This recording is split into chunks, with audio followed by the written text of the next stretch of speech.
ইমান আলী ডাঙৰীয়াই যি কিছু কথা কৈছে, মই কেইটামান তাৰে কিছু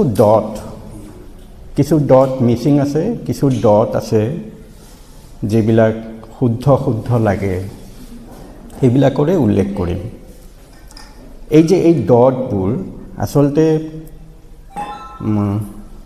আপোনালোক যদি ফ্ৰেঞ্চ ফিলচফাৰ যে Lyotard the postmodern condition of knowledge, তেওঁ তাতে মেটা নেৰেটিভৰ কথা কৈছিলে। কিন্তু এই কিতাপখন কোনো মেটা নেৰেটিভ নহয়, মই ক'ম যে এটা নন মেটা নেৰেটিভ। কিয়? কাৰণ অলপ কাল্পনিক আৰ্টিকেল টাইপ, চ'ৰ্চেছৰ অভাৱ সেইটোৰ মেনশ্যন কৰা হোৱা নাই। ফাৰ্ষ্ট হেণ্ড যিহেতু ৰিপৰ্ট, ইতিহাস এনেকৈ যদি আমি চাওঁ তেতিয়াহ'লে পদে পদেই উজতি খাম। তাৰপিছতো যিটো ডট মই উল্লেখ কৰিব খুজিছোঁ, ইমান আলী মহাশয়ে নিজৰ কিতাপখনত এটা তাৰিখ উল্লেখ কৰিছে। সেই তাৰিখটো খুব গুৰুত্বপূৰ্ণ, আৰু সেই তাৰিখটো হ'ল 24/8/1945। এই তাৰিখটোত তেওঁ কৈছে যে ৰাতিপুৱা ভাগত ৰূপচীৰ আকাশত চকলেট ৰঙৰ এখন ডাকোটা জাতীয় সৰু বিমান দেখা দিলে, আৰু তাতেই নেতাজী আছিল বুলি তেওঁ দাবী কৰিছে। 24/8/1945। অথচ নেতাজী অন্তৰ্ধান হৈছিলে, যিটো আমাক তথ্যই কয়, কিতাপে কয়, ইতিহাসবিদবোৰে নিজৰ কিতাপত উল্লেখ কৰা তাৰিখটো হ'ল 18 আগষ্ট 1945। আৰু সেইদিনাই তেওঁৰ মৃত্যুও হৈছিলে, তেওঁৰ অন্তৰ্ধান হোৱাৰ দিনা।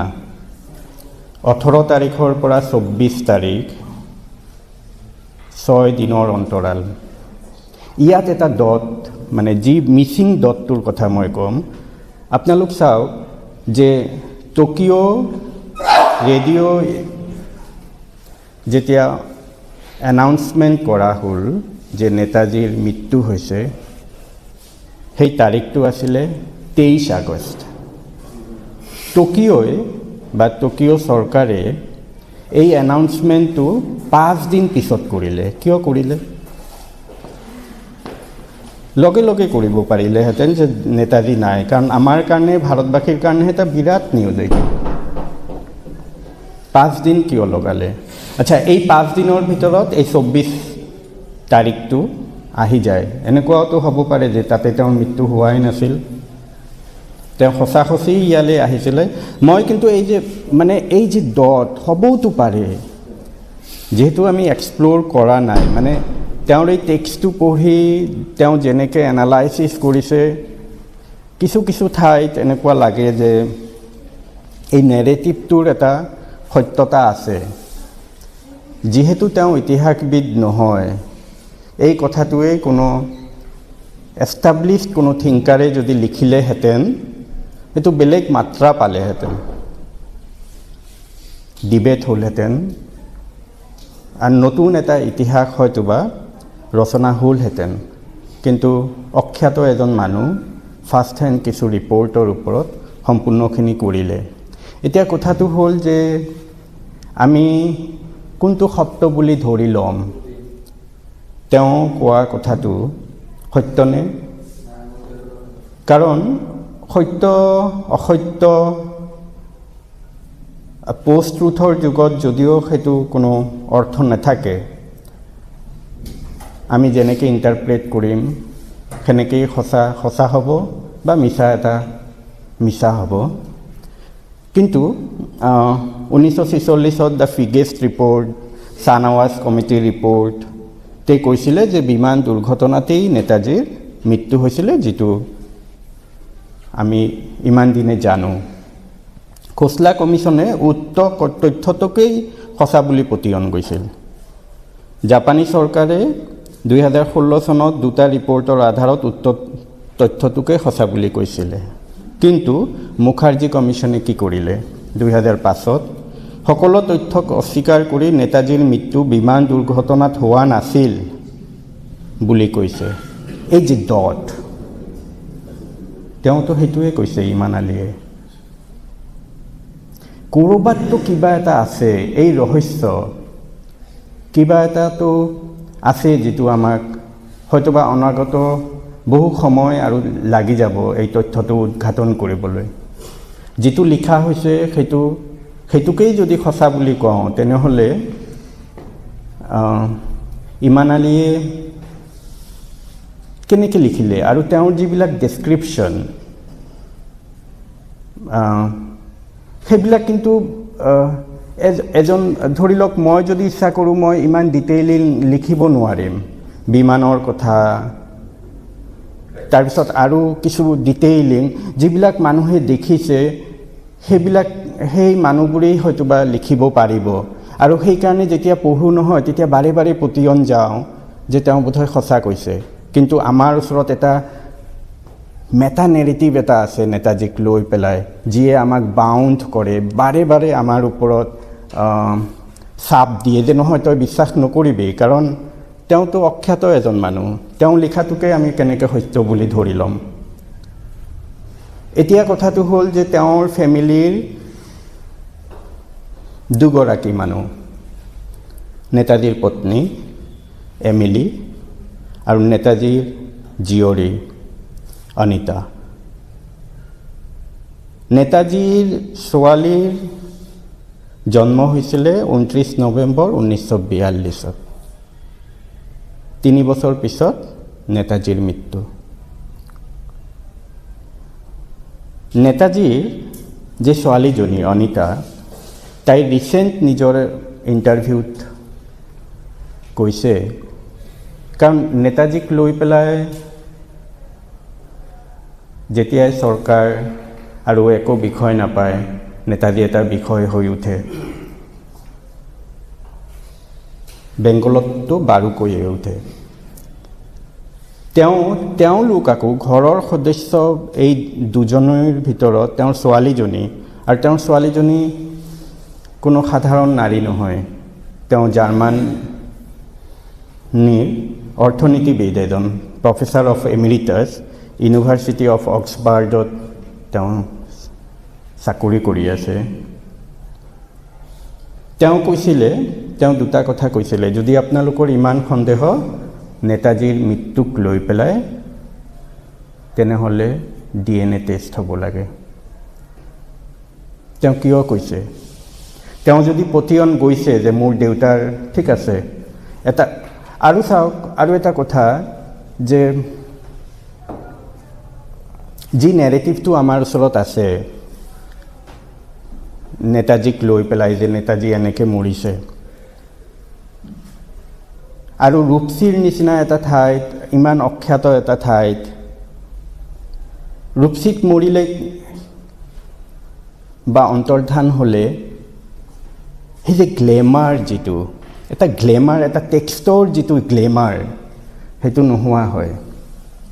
তাৰপিছতো নেতাজীৰ ছোৱালীজনী কৈছে কিন্তু যে দুটা কথা তেওঁ কৈছে। এটা হ'ল যে তেওঁ কেতিয়াবা কণ্ট্ৰাডিক্টটো কৰে, তেওঁ কৈছে যে টকিঅ'ৰ যে ৰেংক'জি মন্দিৰ, তাতে মোৰ দেউতাৰ অস্থি যিটো ৰখা হৈছে সেইটো ভাৰতবৰ্ষলৈ আনিবলৈ ভাৰত চৰকাৰ যত্নপৰ হোৱা উচিত। আৰু যদি আপোনালোকৰ সন্দেহ আছে যে সেই অস্থিটো মোৰ দেউতাৰ নহয়, তেতিয়াহ'লে DNA টেষ্ট হোৱা উচিত। এই সম্পূৰ্ণ বস্তু যেতিয়া আমি চাওঁ তেতিয়া মোৰ এনেকুৱা লাগে যে একে বাক্যে পোনছাতেই ইমান আলীৰ যে দাবী সেইটোক কিন্তু নৎসাত কৰা নাযায়। এইটো এটা নেৰেটিভ। এই নেৰেটিভৰ সত্যতা প্ৰমাণ কৰিবলৈ আৰু কিছু বছৰ লাগিব। মইতো এনেকেই ভাবোঁ যে এই কিতাপখন বেলেগ মানুহৰ হাতত, ইণ্ডিয়ান কমিশ্যনৰ হাতত যাওক, তেওঁলোক বস্তুটো চাওক না একবাৰ, তেওঁলোকৰ ওচৰত যদি কিবা চ'ৰ্চ আছে, কাৰণ এই যে এই মিচিং ডটটো মোক বাৰুকৈয়ে অস্থিৰ কৰিছিলে সেইদিনা। এটা ডট যিটো মই উল্লেখ কৰিছোঁ যে 24/8, 18 আগষ্ট, 23 আগষ্ট, এই যে মাজৰ ডটটো, এনেকুৱাওতো হ'ব পাৰে যে তেওঁ আহিছিলে সেই মুহূৰ্তত, তেওঁক তাৰ পৰা লাহেকৈ ইয়াত অনা হৈছিলে, তেওঁ ইয়াত মৰিছে নাই মৰা সেইটো আকৌ গৱেষণাৰ বিষয়, কিন্তু আনাটো ইমান ডাঙৰ মানে কিতাপখন পঢ়ি থাকোঁতে আৰু একবাৰ মই এইটো কথা ভাবিছোঁ যে কল্পনাৰ ৰহণ সানি পেলাই লিখা গ'ল নেকি কিতাপখন। কিন্তু মোৰ এনেকুৱা লাগিল পিছত যে এটা বেছ একো নাথাকি পেলাই কল্পনা কৰিব নোৱাৰি।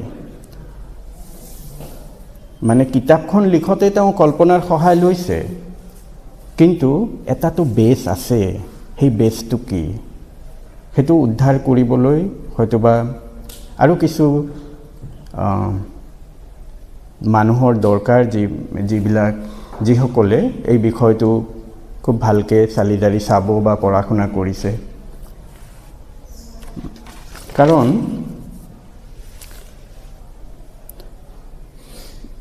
টেক্সটটোক যদি আকৌ দুভাগত যদি চাওঁ, আপোনালোক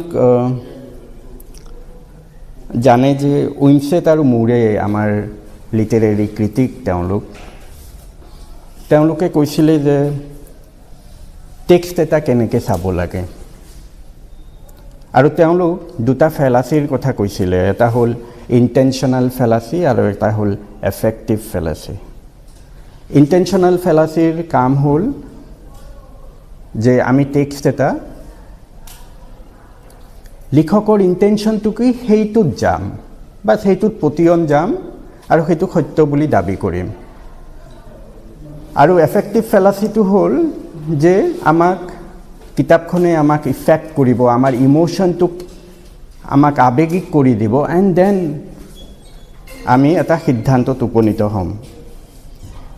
আৰু তাৰপিছতে এই দুয়োগৰাকী চিন্তাবিদে তেওঁলোক কৈছিলে দুয়োটাই ফেলাচিয়েই খুব ক্ষতিকাৰক। তো যিহেতু ক্ষতিকাৰক, মই এজন সাহিত্যৰ ছাত্ৰ হিচাপে ভাবোঁ কিতাপখন বা ইয়াৰ বিষয়বস্তু অৱকাশ থৈ দিছেই কিন্তু আৰু অলপ চিন্তা ভাৱনা কৰাৰ। কিন্তু এই চেগতে মই ইমান আলী ডাঙৰীয়াক মই কৃতজ্ঞতা জনাম। তেওঁ ইমান কঠিন এটা বিষয়, সচৰাচৰ মানুহ উপন্যাস এখন তেওঁ লিখিব পাৰিলেহেঁতেন, কিন্তু তেওঁ ইতিহাসৰ এই বিষয়টো যিটো একেবাৰে ডিবেটেবল, ইমান ডিবেটেবল, তেওঁ লিখিলে, সেই সাহস দেখুৱালে। তাৰ কাৰণে তেওঁক ধন্যবাদ যাচিম। প্ৰথমটো হ'ল যে এটা ঐতিহাসিক ঘটনা উপস্থাপন কৰাটো it's a very big challenge. সেইটো আমি কেনেকৈ উপস্থাপনা কৰিম, কাৰণ ইয়াতে ঐতিহাসিক ঘটনাটোৰ লগত জড়িত মেথডলজিটো আহি যায় যে আমি কি তথ্যৰ ওপৰত ভিত্তি কৰি কিবা এটা দাবী কৰি আছোঁ, এটা দাবীক আমি নস্যাৎ কৰি আছোঁ বা নতুন কিবা আমি যদি প্ৰপ'জ কৰি আছোঁ, সেইটোৰ বেচিছটো কি, সেই বস্তুবোৰ অলপমান কুৱেশ্যনেবল হৈ যায়। আৰু তাৰ ক্ষেত্ৰত কি হয়, দুটা ৰিস্ক থাকি যায় যে আমি ঐতিহাসিক ঘটনাত তেওঁ এটা দাবী কৰিছে, সেই দাবীটোক হয় আমি সম্পূৰ্ণৰূপে মানি ল'ম যদি তেওঁ হিষ্টৰিকেল ডকুমেণ্ট হিচাপে প্ৰেজেণ্ট কৰে, বা সেই দাবীটোক আমি সম্পূৰ্ণৰূপে নস্যাৎ কৰিম। এইটো এটা ৰিস্ক এটা থাকি যায়। কিন্তু মই তেওঁৰ কিতাপখন যেতিয়া পঢ়িলোঁ, মোৰ অনুভৱ হ'ল যে তেওঁ এই হাইৱেটো কিন্তু লোৱা নাই। তেওঁ সেইটোক এটা এম্বিগুইটিৰ মাজতে হয়তো স্বইচ্ছাই ৰাখিছে। কিতাপখন যদি আপোনালোকে পঢ়ে, আপোনালোকে দেখিব তাতে মাজে মাজে নেতাজীৰ যিটো স্মৰণ, যিটো তেওঁ নিজে মানে চিন্তা কৰি আছে, ৰমন্থন কৰি আছে, বা টেকটিকেল ষ্টেণ্ড তেওঁৰ কি হ'ব পাৰে, সেইবোৰ কিন্তু তেওঁ ফাৰ্ষ্ট পাৰ্চনত ৰাখিছে, যে নেতাজীয়ে নিজে কৈ আছে, নিজে কথাবোৰ চিন্তা কৰি আছে। এই বস্তুটোৱে আচলতে সেই এটা মানে লাইনটো ব্লাৰ কৰি দিয়ে যে এইটো এটা সাহিত্যৰ কাম, এইটো এটা কাল্পনিক কাম, এইটো এটা ঐতিহাসিক ষ্টেটমেণ্ট তেওঁ দি আছে। আৰু মই ভাবোঁ তেওঁ এই কামটো খুব ভাল কৰিছে, কাৰণ এই এম্বিগুইটিটো এনেকুৱা এটা বিষয়ত এই অস্পষ্টতাটো খুব প্ৰয়োজন। এইটোৱে দুটা কাম কৰে, যে মানে ফাৰ্দাৰ এংগেজমেণ্টৰ এটা পথ প্ৰশস্ত কৰে। যে তেওঁ যিটো দাবী কৰিছে অমিতাভ দাও কোৱাৰ দৰে তাতে কিন্তু কৰিবলগীয়া আৰু আছে চ' এই বস্তুটো মোৰ ভাল লাগিছে তেওঁৰ মানে ৰাইটিং ষ্টাইলটো বৰ বেছি এটা লিনিয়াৰ নহয় মানে বেক এণ্ড ফ'ৰ্থ ফ্লেশ্ববেক থাকে তাৰপিছত তেওঁ যিসকল মানুহৰ কথা কৈছে সেইটো মাণ্ডিলা মুৰ্মুৰ কথা কৈছে আচলতে তেওঁৰ যদি সেই সময়ত হয়তো নাছিল বহুত আগৰ কথা কিন্তু মানে যদি অলপমান ডকুমেণ্টেশ্যন কৰিল হয় সেইটো খুব মানে অমূল্য হ'ল হয় তাৰপিছত আৰু এগৰাকী কেৰেক্টাৰৰ কথা কৈছে লাষ্টৰ ফালে তেওঁ নিহাৰিকা মানে সেইটো কি কাল্পনিক নেকি হা ৰান্ধনীজনী মোৰ অলপ ইণ্টাৰেষ্টিং লাগিছে কাল্পনিক হ'লেও তেওঁ কিন্তু এটা ছাবলটাৰ্ণ পাৰ্চপেক্টিভেৰে ঘটনাটো চোৱাৰ চেষ্টা কৰিছে যে সাধাৰণ মানুহবোৰে সেই ঘটনাটো কেনেকৈ চাইছে চ' সেইটো তেওঁ প্ৰেজেণ্ট কৰাৰ এটা চেষ্টা কৰিছে সেইটো খুব ইণ্টাৰেষ্টিং আৰু ইয়াতে আচলতে কোনটো সঁচা মিছা যিটো অমিতাভ দাও কৈছে যে এইটো এটা narrative it's one of the many narratives আৰু কিয় নক'ব যিহেতু নেতাজীক লৈ নেতাজীৰ চাৰিওপিনে যি ধৰণৰ আমাৰ থিয়ৰী হওক বা কনস্পিৰেচি থিয়ৰিজ হওক আমি চাইছোঁ যে কমিশ্যনবোৰে গভৰ্ণমেণ্ট এপইণ্টেড কমিশ্যনবোৰৰ ৰিপৰ্টবোৰৰ মাজতো সামঞ্জস্য নাই জাপান গভৰ্ণমেণ্টে যিটো ক্লেইম কৰিছে সেইটোতো ক্লিয়াৰিটি নাই অমিতাভ দাই কৈছে যে 5 দিনমান পিছত কৈছে চ' দে নিডেড ছাম কাইণ্ড অফ মানে কনফাৰ্মেশ্যন যিটো হয়তো তেওঁলোকে ইমিডিয়েটলি পোৱা নাছিল তেওঁৰ ছোৱালীৰ কথা কৈছে মই আৰু এটা ঠাইত পঢ়িছোঁ যে সুভাষ বসুৰ যিসকল মানে অনুৰাগী আছিলে তেওঁলোকে সেইটো একে দাবী কৰিছে যে ৰেংকজি মন্দিৰত তেওঁৰ যিটো অস্থি ৰাখিছে সেইটো তেওঁৰ নহয় বুলি ক্লেইম কৰিছে গুমনামী বাবাৰ এটা থিয়ৰী আছিলে সেইটো মানে DNA টেষ্ট কৰি সেইটো ডিছমিছ কৰা হৈছে কিন্তু তাৰ বাহিৰেও মানে তেওঁ দীঘলীয়া এটা জীৱন যাপন কৰিছে সেইটো সকলোৱে মানি নল'লেও তেওঁৰ মৃত্যুৰ যিটো ৰহস্য সেইটো লৈ কিন্তু বহুত কুৱেশ্যন ৰেইজ হৈছে আৰু এইটোৱে আচলতে এনেকুৱা নেৰেটিভৰ এটা স্ক'পো ৰেডি কৰিছে যে তেওঁ চিন্তা কৰিছে সেই সময়ত আৰু লাষ্টৰ চেপ্টাৰকেইটা পঢ়ি মোৰ বহুত ভাল লাগিছে মানে ইংৰাজীত এটা শব্দ আছে মানে টাইং দ্য লুজ এণ্ডছ তেওঁ কিন্তু ৰেণ্ডম ৰখা নাই এণ্ডিংটো তেওঁ এণ্ডিংটোক যেনেকৈ এতিয়া কিমানখিনি সত্য বা মানে এণ্ডিংটোক খুব ধুনীয়াকৈ তেওঁ সামৰি ল'ব পাৰিছে যে কেনেকৈ তেওঁৰ কোনো ৰিমেইনছবোৰ আমি নাপালোঁ চ' এই বস্তুটো মোৰ যথেষ্ট ইণ্টাৰেষ্টিং লাগিছে আৰু আজি আচলতে খুব ধুনীয়া এটা আলোচনা হৈছে যে এনেকুৱা এটা ইণ্টাৰভেনশ্যন তেওঁৰ কৰিছে আৰু আচলতে সেই ইণ্টাৰভেনশ্যন লৈ আৰু আলোচনা আৰু মানে সেইটো এংগেজ কৰাৰ এটা স্ক'প কিন্তু আছে মই অসমীয়া বিভাগক ধন্যবাদ জ্ঞাপন কৰিব বিচাৰোঁ যে তেওঁলোকে এইখন কিতাপ আমাৰ এই এলেকাৰ আৰু ৰূপসী এয়াৰপৰ্টক লৈ লিখা কিতাপখন যে আলোচনাৰ কাৰণে তেওঁলোকে বাছি লৈছে আৰু বেছি ভাল লাগিছে যে আচলতে লেখকক মাজত পালে আমি বহুত কথা জানিব পাৰোঁ তেওঁৰ পৰাই আৰু কি চ' এইটো এটা খুব ভাল কাম কৰিছে চ' ইমান আলী ডাঙৰীয়াক মই ধন্যবাদ জনাব বিচাৰোঁ যে আপুনি এনেকুৱা এটা বিষয়ত কিতাপখন লিখিছে এইটো এটা খুব ইম্পৰ্টেণ্ট ইণ্টাৰভেনশ্যন আৰু আচলতে ইয়াতে কৰিবলগীয়া আৰু আছে ত' আপোনাৰ কিতাপখনে আচলতে এইটো এটা মানে ষ্টাৰ্টিং পইণ্ট বা ৰেফাৰেঞ্চ পইণ্ট এটা হ'ব পাৰে যিটো থিয়ৰিটো হৈছে এক্সিকিউশ্যন থিয়ৰি নতুনকৈ এক্সিকিউশ্যন মানে বহুতো নেৰেটিভ মূল যিটো তত্ত্ব প্লেন ক্ৰেছ থিয়ৰি তাৰ বাহিৰে যিটো অল্টাৰনেটিভ তত্ত্ববিলাক আহিছে তাৰে ভিতৰত অন্যতম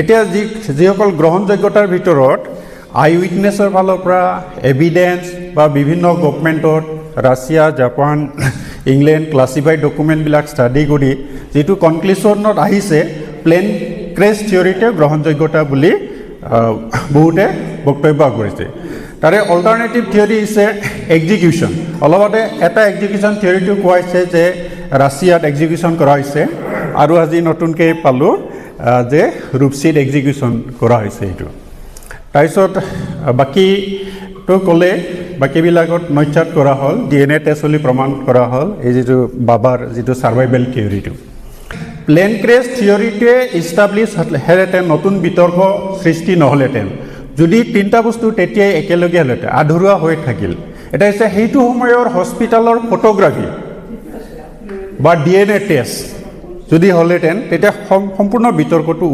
পৰিলেহেঁতেন কিন্তু ফটোগ্ৰাফী থাকিব পাৰে ক্লাছিফাইড ডকুমেণ্ট হিচাপে কাৰোবাৰ পৰা তেতিয়া পলিটিকেল চিটুৱেশ্যনৰ কথা কাৰোবাৰ ক্লাছিফাইড ডকুমেণ্ট হিচাপে থাকিব পাৰে বা DNA ৰিপৰ্টো থাকিব পাৰে ক্লাছিফাইড ডকুমেণ্ট হিচাপে কিন্তু পাব্লিক হোৱা নাই কিন্তু সেই দুটা বস্তু আহিলে সেই থিয়ৰিতে সমাপ্ত এইটো সন্দেহজনক থকাৰ কাৰণে বিভিন্ন অল্টাৰনেটিভ কথাবিলাক ইয়াতে আহি আছে এতিয়া এই যিটো ৰূপসীত এক্সিকিউশ্যনৰ থিয়ৰি তাক লৈ মোৰ প্ৰশ্নটো হৈছে অলৰেডি পাৰ্ভিনে কথা কৈছে এই যিটো কিতাপখন প্ৰস্তাৱিছে আৰু নতুন বিভিন্ন ধৰণৰ প্ৰশ্নৰ এটা উন্মোচন কৰিছে, নতুন ধৰণৰ কুৱেশ্যন, নতুন ধৰণৰ চিন্তা কৰিব, নতুন ধৰণৰ ইয়াতে মোৰ এটা প্ৰশ্ন অলৰেডি কিবাই জাফৰ চালে আকৰ্ষণ হৈ এটা কাম কৰাৰ কাৰণে এটা ইচ্ছুক প্ৰকাশ কৰিছে।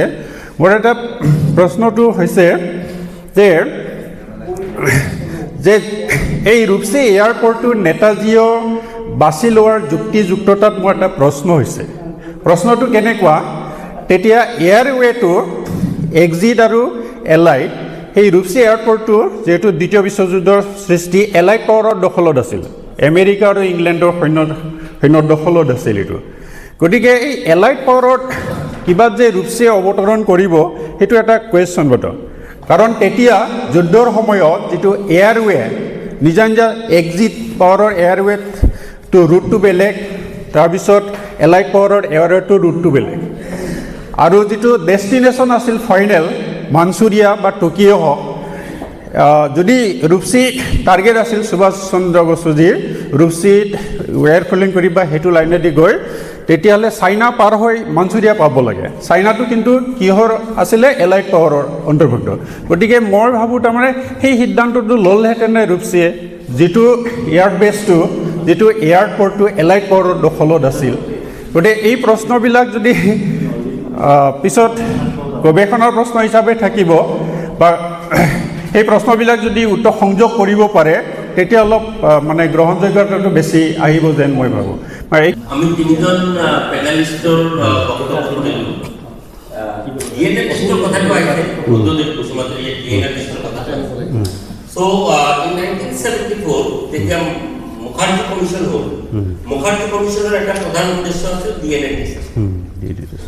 আৰু তেওঁলোকে ৰেংপুজি মন্দিৰৰ যিটো ভগ্নাৱশেষ মানে আছে তাৰে এটা পাৰ্ট তেওঁলোকে আমেৰিকা আৰু ইংলেণ্ডৰ বিখ্যাত ডিএনএ টেষ্টকাৰী সংস্থালৈ লৈ গৈছে। আৰু তেওঁৰ যিখিনি সাৰ হাতি আছে, তেওঁৰ থকাৰ ভিতৰত স্কালৰ এইটো আছে আৰু জ আছে, এই দুটা বস্তুহে চাব পৰা অৱস্থাত আছে। আৰু তেতিয়া তেওঁলোকে এই সংস্থা দুটাই ৰিটেন লিখি জনালে যে এইটো ডিএনএ টেষ্ট সম্ভৱ নহয়, ইয়াত আৰু ডিএনএ কৰিব পৰা ব্যৱস্থাপনা নাই, এইটো এটা ডিএনএ টেষ্ট কৰিব। আৰু যিটো ৰুট, আমাৰ ইমান আলী চাহেবে বৰ টেক্টফুলি বস্তুটো হেণ্ডেল কৰিছে। কাৰণ আমি জানো যিটো অমিতাভ ৰঞ্জন কানুৱে যিটো পইণ্ট স্থাপন কৰিছে, that's a very important point. Why 18 August to 24 মাজত 6 দিনৰ। আৰু ইম্পৰ্টেণ্ট কথাটো হৈছে 25 আগষ্টত জাপানৰ ৰেডিঅ'ৰ পৰা তেওঁৰ মৃত্যু হ'ল।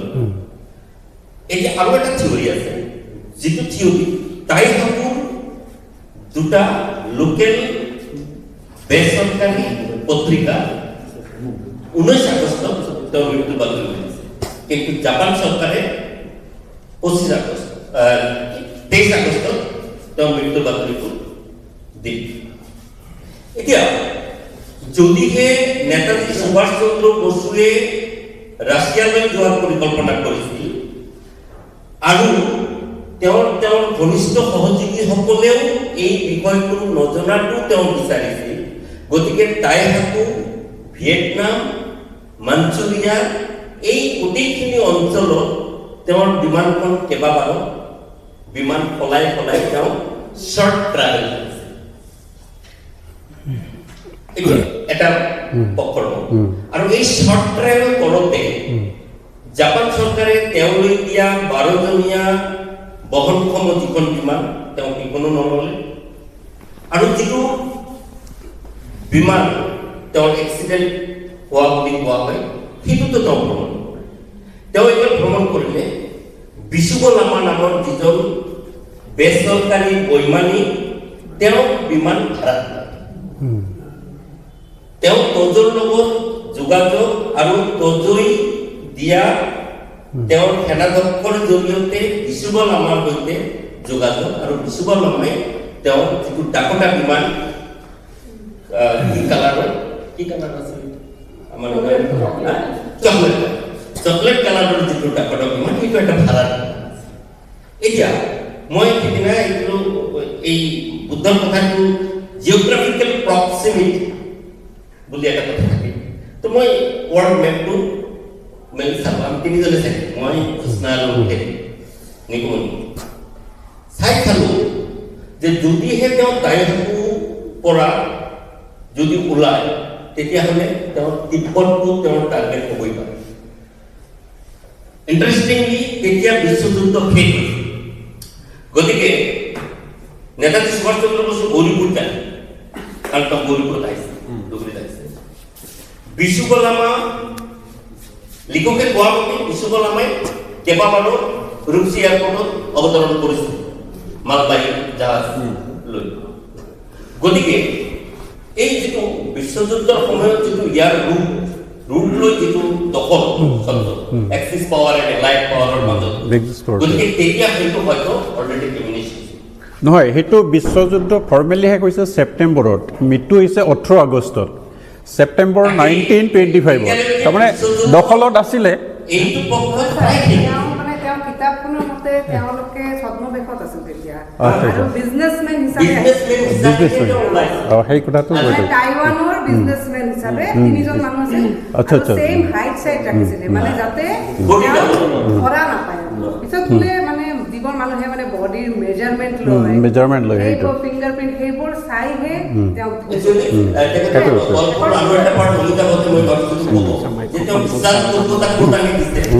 যে এয়াৰপৰ্ট অথৰিটিয়ে কোচবিহাৰৰ পৰা এজন এক্সপাৰ্ট লৈ আনিলে, তেওঁৰ বডিৰ জোখ ল'লে। বডিৰ জোখ লওঁতে তেওঁ যেতিয়া 22 বছৰ বয়সত ইংলেণ্ডত যেতিয়া তেওঁ ICS পৰীক্ষাত যিটো বডি জোখ দিছিল সেইটোৰ লগত তেওঁ মিল দেখুৱালে, আৰু মিল দেখুৱাই পেলাই তেওঁলোক কনফাৰ্ম হ'ল দিছ ইজ নান আদাৰ সুভাষ চন্দ্ৰ বোস, আৰু তাৰপিছতহে বিমানখন উৰুৱাই দিয়াৰ বা ভেনিছ কৰাৰ সিদ্ধান্ত লোৱা। এনিৱে আমি এই বিষয় লৈ যথেষ্ট ডিছকাশ্যন কৰিছোঁ, বহুত ইনপুট আমাৰ আহিছে। মই আৰু যদি কাৰোবাৰ কিবা সুধিব লগা বা ক'ব লগা কিবা ইনক্লুশ্যন এক্সক্লুশ্যন বা কিতাপখন আৰু উন্নতিকৰণৰ কাৰণে কোনোবাই যদি কিবা ছাজেশ্যন দিব খোজে তেতিয়াহ'লে মই চমুকে ক'বৰ কাৰণে অনুৰোধ জনাইছোঁ। যদিও প্ৰসংগ দিছে বাদ বিবাদ বিসম্বাদ, বিসম্বাদৰ প্ৰশ্ন ইয়াত নাই, বিতৰ্কৰ প্ৰশ্ন আছে। বাদ বিবাদ বিতৰ্ক আমি এইখিনিয়ে কৰি আছোঁ। বহু আলোচনা হৈছে নেতাজী সুভাষ চন্দ্ৰ বসুৰ মৃত্যুৰ ওপৰত। আমি মৃত্যু বুলি নকওঁ, কাৰণ আমিও এটা নাটক কৰিছিলোঁ নেতাজীৰ বাৰ্থডে, নেতাজীৰ অন্তৰ্ধান ৰহস্য। ইয়াতে হাৰে লিখছে ৰূপসী এয়াৰপৰ্টত নেতাজীৰ তিৰোধান মানে মৃত্যু হোৱা। আৰু এটা অসমীয়াৰ যদি ইয়াৰ অৰ্থ বিচৰা যায় তেনেহ'লে কোৱা হয় দৃষ্টিত আঁতৰ হোৱা। মই ভাবোঁ যদি কিতাপখনৰ নামটো তিৰোধান ৰহস্য বুলি লিখিল হয় তেনেহ'লে বিতৰ্কৰ ইমান অৱতাৰণা নাথাকিলহেঁতেন। তিৰোধান বুলি একেবাৰে মাৰি দিলে, একবাৰে মাৰি দিলে, এতিয়া বিতৰ্ক আহিবই। কাৰণ পৰিয়ালৰ পৰা, নেতাজীৰ পৰিয়ালৰ পৰা আৰম্ভ কৰি মুদা ফুটা ব্যক্তিসকলে যিসকল আজি আমাৰ মাজত নাই, বহু বুৰঞ্জীবিদ, তেওঁলোকে মৃত্যু স্বীকাৰ কৰা নাই, তেওঁৰ পৰিয়ালৰ মানুহে স্বীকাৰ কৰা নাই, ইভেন তেওঁৰ জ্যেষ্ঠ ভাতৃ সুৰেশ বসুও স্বীকাৰ কৰা নাই, যিটো ৰিপৰ্ট চাইন কৰা নাই। আল্টিমেটলি এইটো এটা বিতৰ্ক থাকি গৈছে। গতিকে মই ভাবোঁ, আৰু কিতাপখনৰ, মই বাকী কথাত নাযাওঁ, কিতাপখনৰ যথেষ্ট দৌৰাদৌৰি কৰি ছপোৱা কাম কৰিছিল, যথেষ্ট তাত বানানৰ ভুল আছে, শুদ্ধিকৰণৰ প্ৰয়োজন আছে। ইয়াৰ নেক্সট এডিশ্যনত আৰু যদি কিবা ভালকৈ কৰিব লাগে ছাৰে এইটো কৰিব নেক্সট এডিশ্যনৰ কাৰণে। এটা ডাঙৰ কথা হৈছে, আমাৰ অমিতাভ ৰঞ্জন কানুৱে কৈছে যিহেতু যদি কোনোবা বুদ্ধিজীৱীৰ ডাঙৰ লেখকৰ হ'ল হয় তেনেহ'লে বহুত মানে ফেম পালেহেঁতেন। যিহেতু এগৰাকী অখ্যাত ব্যক্তি কোনেও চিনি নাপায়, কেৱল আমাৰ মানুহেই চিনি পাওঁ, সেইকাৰণে ইয়াৰ ওপৰত কোনো কথা বিতৰ্ক হোৱা নাই। এই কিতাপখন আমাৰ গদাধৰ ধুবুৰী জিলা কবি চক্ৰৰ মঞ্চত উন্মোচন কৰা হৈছিল। মই তেতিয়াই কৈছিলোঁ আপুনি ইমান সাহস, ইমান দুৰ্দান্ত সাহস এটা কৰিলে, নেতাজীৰ তিৰোধান লৈ আপুনি কিতাপখন লিখিলে, তাকো ৰূপসী এয়াৰপৰ্টত। ৰূপসীৰ লগত নেতাজীৰ সম্পৰ্ক কি আচৰিত কথা, পোৱাই নাযায়। আৰু নেতাজীৰ মৃত্যু ইয়াতে হ'ল, কোনেও নাজানিল ধুবুৰীৰ সেই মানুহবোৰ, সেই নেতাজী যিজন নেতাজী ধুবুৰী গৌৰীপুৰত পদাৰ্পণ কৰি গৈছে। গতিকে বিতৰ্কৰ অৱতাৰণা থাকি গৈছে ইয়াতে। আৰু তেওঁৰ যিটো সাহস, সেই সাহসক মই মানে ধন্যবাদ দিছোঁ। তেতিয়াই মোৰ ভয় লাগি আছিল এই কিতাপখন লৈ যথেষ্ট হুলস্থুল হ'ব। মই ছাৰক কৈছোঁৱেই, এই কিতাপখনৰ ওপৰত মই আলোচনা কৰাৰ কাৰণে গুৱাহাটীৰ কেইবাগৰাকীও বুদ্ধিজীৱীক দিছিলোঁ, কিন্তু মই যে ক'লোঁ আমাৰ কিতাপৰ ওপৰত কোনেও মানে চকু নুফুৰায়। তেওঁলোকৰ পৰা যদি কিবা লিখা বিচাৰোঁ, মই গদাধৰ ৰেগুলাৰলি পাব্লিছ কৰি থাকোঁ। কেতিয়াবা যদি লিখা বিচাৰোঁ, এনেকৈ কয় মোৰ পুৰণি লিখা পাব্লিছ কৰিবা। মোৰ নালাগে ছাৰ, আপোনাৰ লিখাৰ দৰকাৰ নাই। আমাৰ কাৰণে নতুন লিখা নিদিব, কাৰণ আমি পইচা দিব নোৱাৰিম। তেওঁ লিখিলে পইচা পায়, অথচ তেওঁলোকে একদম লিখিয়ে থাকে। আমাৰ এনেকুৱা এটা ঠাইত আমি বসবাস কৰোঁ। আজি ডক্টৰ আখতাৰুলৰ লিখা যথেষ্ট উন্নত লিখা, অমিতাভ ৰঞ্জন কানুৰ লিখা যথেষ্ট উন্নত, কিন্তু তেওঁলোকে জানো ফেমাছ হ'ব পাৰিছে? তেওঁলোকক কোনে এক্সপ'জাৰ দিব? ইমান আলীক কোনে এক্সপ'জাৰ দিব? আৰু এইটো দিয়াৰ কাৰণে আজি আখতাৰুলে যি উদ্যোগ লৈছে অসমীয়া বিভাগৰ পক্ষৰ হৈ, তাৰ কাৰণে মই ধন্যবাদ দিছোঁ। ইমান আলীৰ কিতাপখন যথেষ্ট শুদ্ধিকৰণৰ প্ৰয়োজন আছে। আখৰ জটনিৰ কিবা অলপ ত্ৰুটি থাকি গৈছে, সেইখিনি কৰিব লাগিব। ছপাৰো যথেষ্ট আৰু কোৱালিটি ছপা হ'ব লাগিব দ্বিতীয় এডিশ্যনৰ কাৰণে। আৰু মই ভাবোঁ যে এই কিতাপখন, মই আগতেও যিদিনা ৰিলিজ হৈছিল আমাৰ মঞ্চত তেতিয়াই কৈছিলোঁ যথেষ্ট এইটো বিতৰ্ক হ'ব। ঠিকেই, আখতাৰুলে ঠিকেই ধৰিব পাৰিছে আৰু এইটো ইয়াৰ এই PB কলেজৰ মঞ্চত আনিছে। তাৰ কাৰণে মই আখতাৰুলক মই ব্যক্তিগতভাৱে ধন্যবাদ জ্ঞাপন কৰিছোঁ। আৰু নেতাজীৰ যি মৃত্যু ৰহস্য, বা আমি মৃত্যু বুলি নকওঁ, অন্তৰ্ধান ৰহস্য, এই অন্তৰ্ধান ৰহস্য উদ্ঘাটনৰ কাৰণে নতুন প্ৰজন্মই চেষ্টা কৰিব লাগে। কলেজৰ ছাত্ৰ ছাত্ৰীসকল যিসকল আছে, আপোনালোকেও ইয়াৰ কাৰণে সচেষ্টবান হ'ব লাগিব। এইবোৰ কিতাপ আমি সমল হিচাপে ল'ব লাগিব। ছাৰেও লৈছে আমাৰ শৈলেন্দ্ৰৰ কিতাপ, আমি সুভাষ বলছি, আব্দুল মজিদ ছাৰৰ কিতাপৰ যিটো নেতাজীৰ জীৱনী লিখিছে তাৰ ওপৰতো সমল লৈছে। এতিয়া কথাটো হৈছে মাণ্ডিলা মুৰ্মু, মই গৈছিলোঁ সেইখন গাঁৱত, বাঁশবাৰীত, আপোনালোকে চিনি পায়, বনেন মুছাৰী MLA আছিল গৌৰীপুৰত, তেওঁৰ ঘৰৰ আগেদিয়ে যাব লাগে। মই নিজেও গৈছিলোঁ, কাৰণ ৰজন্তী মুৰ্মু এগৰাকী সৰু ছোৱালীক যেতিয়া তেওঁলোকৰ চাওতাল আৰু বড়োসকলৰ সংঘৰ্ষ হৈছিল, তেওঁলোক গাঁৱৰ পৰা বিতৰণ হৈ আহিছিল, ধুবুৰীৰ কেম্পত থাকিছিল, হস্পিটেলত। তাৰ পৰা মই এটা সৰু ছোৱালী লৈ আহিছোঁ, খুবেই মানে কষ্টত আছিল। সেই ছোৱালীজনীক মই মানুহ কৰিছোঁ, ক্লাছ 2ত ভৰ্তি কৰাই দিছিলোঁ, BA লৈকে পঢ়িছিল। সিহঁতৰ ঘৰ আছিল এই বাঁশবাৰীৰ এই পাণ্ডুৰ গাঁৱত।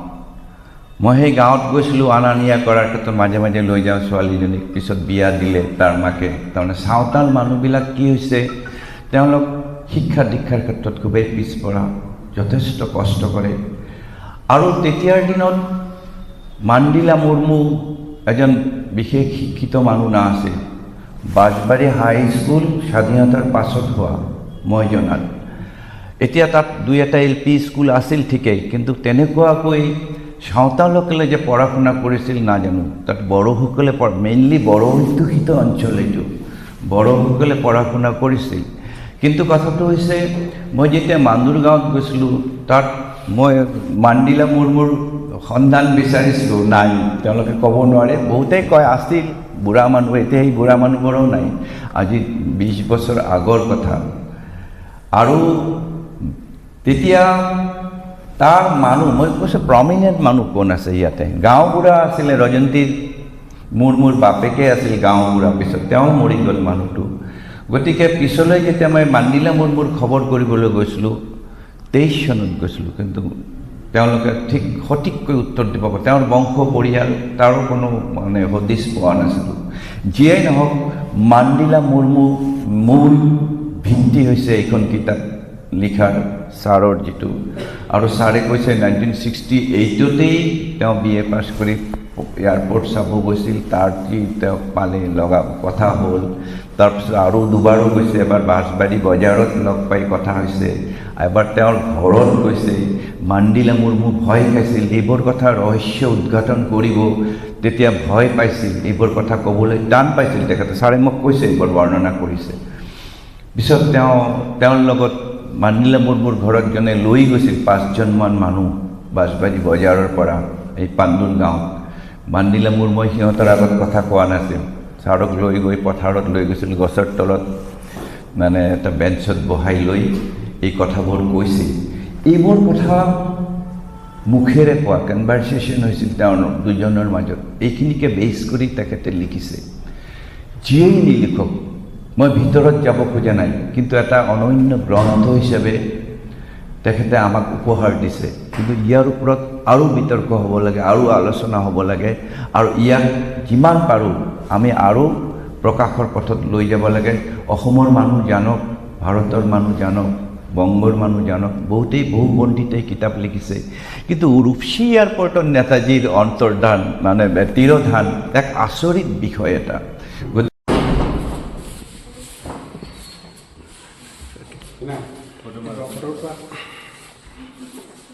তাৰিখত